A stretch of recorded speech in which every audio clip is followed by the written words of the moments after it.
সীমান্তে রূপোর গয়না পাচারের ছক, আর সেই রূপোর গয়না পাচার রোখা হলো। রূপোর গয়না পাচারের ছক সীমান্তে বানচাল করা হলো। বাংলাদেশে গয়না পাচারের সময় বিএসএফ এর জালে এক। স্বরূপনগরে তারালি সীমান্তে গয়না সহ পাকড়াও পাচারকারী। বাইকে ট্যাঙ্কের নিচে লুকিয়ে গয়না পাচারের চেষ্টা। 10 কেজি 830 গ্রাম রূপো, যার প্রায় বাজার মূল্য 8 লক্ষ টাকা।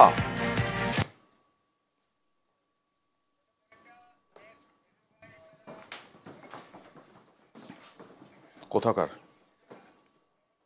এটা দেখুন, রাস্তা, বাস স্ট্যান্ড সমস্ত দখল করে বালি, চিপস সব ফেলা হচ্ছে।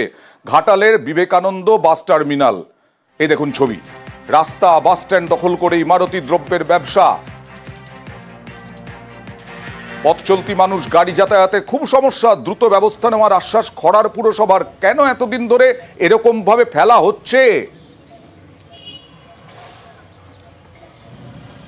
রাস্তায় বিভিন্ন জায়গায় আমরাও পুলিশকে বলেছি, আমরা স্থানীয় প্রশাসনকে বলেছি, স্থানীয় পঞ্চায়েত প্রতিনিধিদেরকে বলেছি, পৌর প্রতিনিধিদেরকে বলেছি, কিন্তু কোথাও কিছু কাজ হয়নি। এখানে কেন একবার আপ টু মনসুকা পর্যন্ত গাড়ি ঘোরাবার পর্যন্ত জায়গা নাই কোথাও। দুর্ঘটনা ঘটছে এর জন্য। হ্যাঁ ঘটছে, এই জন্য প্রশাসন উদাসীন, প্রশাসন চোখ বুঝে থাকে, ওরা দেখেও দেখেনি, এরকমভাবে চলছে। আগেও ব্যবস্থা নেওয়া হয়েছে, আবার যদি এখন করে থাকে তাহলে আমরা দ্রুত তাড়াতাড়ি ওগুলো সরানোর ব্যবস্থা করব। এই তো জানতে পারলাম, আমরা তাড়াতাড়ি ওটা ব্যবস্থা করব যাতে সবাই তুলে নেয় এখান থেকে, রাস্তা যেন ক্লিয়ার করে। ইট বালি টঞ্চি এমনভাবে ফেলে রেখেছে, যাতায়াতে প্রচণ্ড অসুবিধা হচ্ছে। প্রশাসনকে বহুবার বলা হয়েছে, পৌরসভাকে বহুবার জানানো হয়েছে, তার সত্ত্বেও কোনো ব্যবস্থা নেয়নি। যাতে পৌরসভা ওইগুলো সরিয়ে নেওয়ার ব্যবস্থা করলে জনগণের পক্ষে উপকৃষ্ট হয়। মানুষের সচেতনতা তো বিন্দুমাত্র নেই। উলুবেড়ি আর আসানসোলে পুরসভার অনুমতি ছাড়াই এরকম ভাবে ভূগর্ভস্থ জল তোলা হচ্ছে। পুরসভার কোনো অনুমতি নেই, কিন্তু ভূগর্ভস্থ জল তোলা হচ্ছে, মাটির নিচ থেকে জল তুলেই ফেলা হচ্ছে। এরপরে কতটা সর্বনাশ আসতে পারে কেউ কল্পনাই করতে পারছেন না। আবাসনে পুরসভার জল সংযোগ না থাকার অভিযোগ, আর তাই ভূগর্ভের জল ব্যবহারের দাবি আবাসিকরা করছেন। বাধ্য হয়ে জল কিনছেন আবাসনের বাসিন্দারা। একটা ফ্ল্যাটে এখনো কিছু কাগজ মিউটেশন হয়নি। আমরা জল দেওয়ার জন্য পৌরসভা প্রস্তুত আছে। মিউটেশন হয়ে গেলে আমরা ওদেরকে পৌরসভার জল বাড়িতে বাড়িতে যেমন আমরা দিচ্ছি সেটা পৌঁছে দেবো। যে বোরিংটা হচ্ছিল সঙ্গে সঙ্গেই আমরা খোঁজ পাই, তৎপর হই, কাজ আমরা বন্ধ করে দিয়েছি। ভূগর্ভস্থের কোনো জল তোলা যাবে না, এটা রাজ্য সরকারের সিদ্ধান্ত, এটা কেন্দ্রীয় সরকারের সিদ্ধান্ত। জল না থাকলে যা হয় বোরিং করছেন আপনারাই, এটা করতে হচ্ছে আমাদের। বোরিং তো পুরো এলাকায় পুরো নিষিদ্ধ জানি, কিন্তু করেও তো বন্ধ। জল কেউ পাচ্ছেন, নিয়মিত জল পাচ্ছেন না পৌরসভা থেকে? পৌরসভা থেকে তো কয়েকদিন আসলো, তো পৌরসভা থেকে গাড়ি কয়েকদিন আসলো, এসে দেখি আবার বন্ধ হয়ে গেল। পৌরসভায় আপনি জানিয়েছিলেন যে আপনাদের জলের সমস্যা? হ্যাঁ, জানানো হয়েছিল মনে হচ্ছে। এটা কি পৌরসভা থেকে পারমিশন নিয়ে আছে আপনার? সেটা আমি কি বলতে পারবো না ভাই।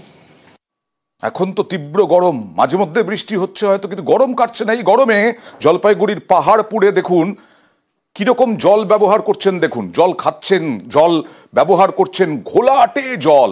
এই ঘোলাটে জলই ব্যবহার করতে হচ্ছে। কুয়োর নলকূপে জল বাড়ছে, জলে বাড়ছে পেটের রোগ। ডাম্পিং গ্রাউন্ড থেকে দূষণের অভিযোগ গ্রামবাসীদের। দূষণের অভিযোগ মানতে নারাজ পুরসভা, কিন্তু এই রকম জল আসছে কোত্থেকে সেটাও তো একটা বিষয়। জল সমস্যা সমাধানে প্রকল্পের কাজ শুরু, 2 বছরেও শেষ হয়নি জল প্রকল্পের কাজ। জল যন্ত্রণায় জেরবার গ্রামবাসীরা। অনেক সমস্যা, জলের সমস্যা। জল তো খাওয়াই যায় না, কাপড় ধোয়া যায় না, বাসন ধোয়া যায় না। কেন? নোংরা, গাড্ডাখানার জন্য নোংরা। আগে এরকম হতো না, গাড্ডাখানা যতদিন থেকে হচ্ছে ততদিন থেকে এই সমস্যা। তেল ভাসে জলে, খাইতে পারি না। হ্যাঁ, আর জলের কালার তো একদম মানে কি বলবো, শরবতের মতো। সেই আয়রনযুক্ত জল। এই জলের কতটা কি সমস্যা হচ্ছে আপনার? সেই সমস্যা জলের, যেমন ওগুলো জল তো খাওয়াই যায় না, পাম্পের থেকে জল এনে আমরা খাই। সে কত দূর থেকে পাম্প? আপনার বাড়ি থেকে কত দূর পাম্প? 1 কিলোমিটার হবে। 1 কিলোমিটার দূর থেকে জল নিয়ে আসেন পান করার জন্য। আর এই জল দিয়ে তাহলে কি কি করেন? কাপড় কাচা, বাসন মাজা, আর রান্না করি। রান্না করে কোনো সমস্যা হয় না? সমস্যা তো হয়, অসুখ বিসুখ হয়। এটাও না জানার ফলে জলটা লাল হয়েছে আয়রনের জন্য। ডাম্পিং গ্রাউন্ড থেকে আয়রন নিষ্কাশন হয়ে জলে মিশছে এটা না, কারণ ডাম্পিং গ্রাউন্ডে রেগুলার জেসিবি দিয়ে কখনো কখনো প্রোক্লেন দিয়ে একদম পিছিয়ে দেওয়া হচ্ছে ডাম্পিং গ্রাউন্ডে। আর ডাম্পিং গ্রাউন্ডে ওখানে অন্তত 20 বছর ধরে আছে, এতদিন ধরে জল লাল হচ্ছে, সেটা কখনোই এটার জন্য হচ্ছে না। যে পঞ্চায়েতকে দেখতে হবে, পিএইচি কে দেখতে হবে যে কোনো জায়গা থেকে আয়রন নিষ্কাশন হচ্ছে কিনা, কারণ আর জলপাইগুড়ি জেলাতেই, সেটা জেলা জুড়েই আয়রনের পরিমাণটা বেশি। ডাম্পিং গ্রাউন্ডের থেকে যদি হতো তাহলে জলে অন্য প্রতিক্রিয়া হতো, এটা কখনো না। আর জলপাইগুড়িতে দেখুন আরো 2টি পঞ্চায়েত এলাকায় 7 বছরেও চালু হয়নি জল প্রকল্পের কাজ শেষ হয়েছে, কিন্তু বাড়ি বাড়ি কলও পৌঁছেছে, কিন্তু জল নেই। কোচবিহারে আবার 1 বছরে কাজ শেষ হয়নি।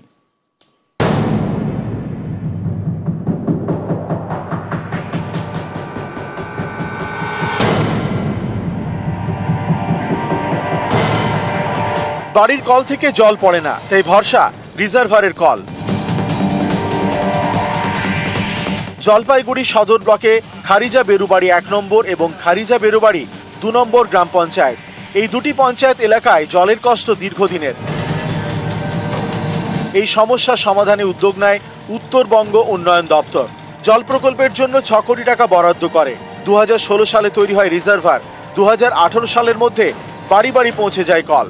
তারপর বেশ কয়েক বছর পার কল থেকে আর জল পড়ে না, তাই বাসিন্দাদের জল আনতে হয় রিজার্ভার থেকে কয়েক কিলোমিটার হেঁটে। আমাদের বাড়ি এখান থেকে 1 কিলোমিটার দূরে, আমরা খুব কষ্ট করে এখানে মহিলা মানুষ এখান থেকে আসে, জল নেই। প্রধান পঞ্চায়েত সবাইকে জানানো হয়েছে, খুবই অসুবিধা হয়। যদি আমাদেরকে জল দেওয়ার ব্যবস্থা করে বাড়িতে তাহলে খুবই ভালো হয়।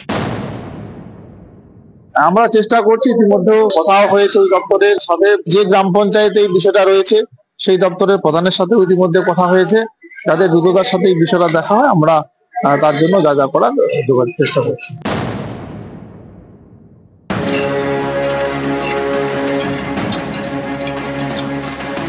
কোচবিহারের শীতলকুচি ব্লকের বড় কৈমারি গ্রাম পঞ্চায়েত। গত বছর এখানে শুরু হয় জল প্রকল্পের কাজ, যার খরচ 4,74,84,000 টাকা। সেই কাজ এখনো শেষ হয়নি। অভিযোগ ঠিকাদারের গড়িমসিতে এই দুর্ভোগ, তাই বাধ্য হয়ে খেতে হচ্ছে টিউবওয়েলের জল।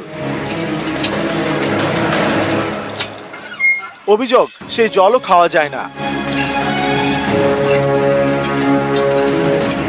এখানে তো 28/3/2024 উদ্বোধন হয়ে গেছে, কিন্তু আমরা কোনো সুবিধা পাচ্ছি না। শুধু নামই প্রকল্প করা হয়েছে, এখনো জলের বিন্দু পর্যন্ত দেখতে পারলাম না। আমাদের 8টা অঞ্চলে যে পিএইচির কাজগুলো চলছে, সেই কাজগুলো প্রায় অনেকটা ঢিলাঢালাভাবেই চলছে। যেহেতু এরা টেন্ডারটা উপরের থেকে করছে, আমরা ধরতেও পারতেছি না। সেই জন্য আমরা ডিপার্টমেন্টকেই ধরবো এবং আমাদের যারা উদ্বোধন কর্তৃপক্ষ আছে তাদের সঙ্গে আমরা যোগাযোগ করে আমরা বলবো কাজগুলো যাতে খুব দ্রুত সম্পন্ন হয়, আমরা সেই চেষ্টাটাই করব। কোচবিহার থেকে রাজেশ দাস ও জলপাইগুড়ি থেকে শান্তনু কর, নিউজ 18 বাংলা।